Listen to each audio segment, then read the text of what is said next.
नीले पहाड़ों और घने जंगलों के बीच बसा अरण्यपुर गांव सिर्फ एक साधारण जगह नहीं था। यहाँ की हवा में रहस्य तैरते थे और जमीन के नीचे पुरानी कहानियां दबी हुई थीं। इस गांव में रहने वाला नीलकांत, मुश्किल से 19 साल का लड़का, हर रोज सुबह उठकर यही सोचता था कि क्या उसकी जिंदगी बस यहीं तक सीमित है। खेतों में काम करना, गायों को चराना और शाम को घर लौटकर सो जाना। लेकिन उसके दिल में कुछ और था, कुछ ऐसा जो उसे लगातार बेचैन रखता था। जैसे कोई उसे दूर से बुला रहा हो, जैसे कहीं कुछ इंतजार कर रहा हो। गांव के बुजुर्ग अक्सर कहते थे कि अरण्यपुर के पूर्वी छोर पर खड़ा वो विशाल बरगद का पेड़ कोई साधारण पेड़ नहीं है।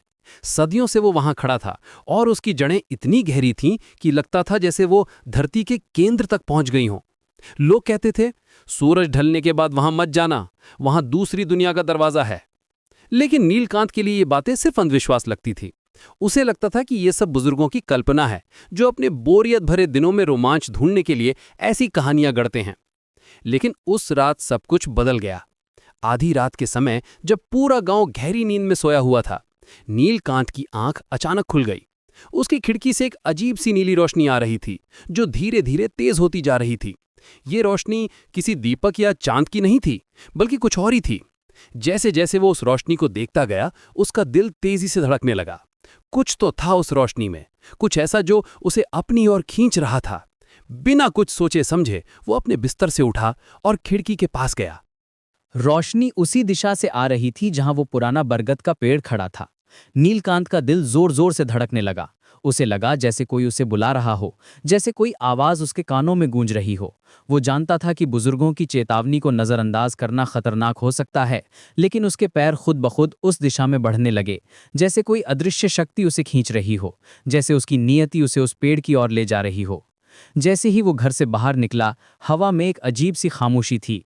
न कोई पंछी चहक रहा था, न कोई कीड़ा आवाज कर रहा था। सिर्फ उसके दिल की धड़कन और उसके कदमों की आवाज सुनाई दे रही थी। नीली रोशनी और भी तेज होती जा रही थी और अब वो साफ देख सकता था कि ये रोशनी उस बरगद के पेड़ से ही आ रही है। पेड़ की शाखाएं एक अजीब तरीके से हिल रही थीं, जैसे कोई हवा चल रही हो, लेकिन हवा तो बिल्कुल शांत थी। जब वो पेड़ के पास पहुंचा तो उसे लगा जैसे समय रुक गया हो। पेड़ की छाल से एक मंद नीली रोशनी निकल रही थी और उसकी जड़ों के पास जमीन में अजीब से निशान बने हुए थे। नीलकांत का हाथ कांप रहा था, लेकिन कुछ तो था जो उसे आगे बढ़ने पर मजबूर कर रहा था। धीरे धीरे उसने अपना हाथ पेड़ की छाल की ओर बढ़ाया। जैसे ही उसकी उंगलियां पेड़ को छुई, पूरी धरती कांप उठी। अचानक हवा रुक गई और एक गहरी रहस्यमयी आवाज हवा में गूंजी। नीलकांत, तू ही चुना गया है। 4 लोगों का संतुलन तेरे हाथों में है। नीलकांत की आंखों के सामने अजीब दृश्य तैरने लगे। उड़ते हुए द्वीप जिन पर सुनहरे महल चमक रहे थे, आग उगलते दैत्य जो काले धुएं के बादलों से घिरे हुए थे, चमकती तलवारें जो हवा में नाच रही थीं, और सबसे अंत में एक टूटा हुआ सुनहरा ताज जो किसी अंधेरे सिंहासन पर पड़ा हुआ था। ये सब दृश्य इतनी तेजी से बदल रहे थे कि नीलकांत का सिर चकराने लगा।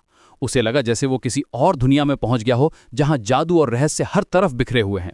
लेकिन अचानक सब कुछ रुक गया और वो बेहोश होकर जमीन पर गिर पड़ा। जब सुबह गांव वाले ने उसे वहां पाया तो वो अभी भी बेहोश था, लेकिन उसके चेहरे पर एक अजीब सी चमक थी, जैसे कुछ बदल गया हो।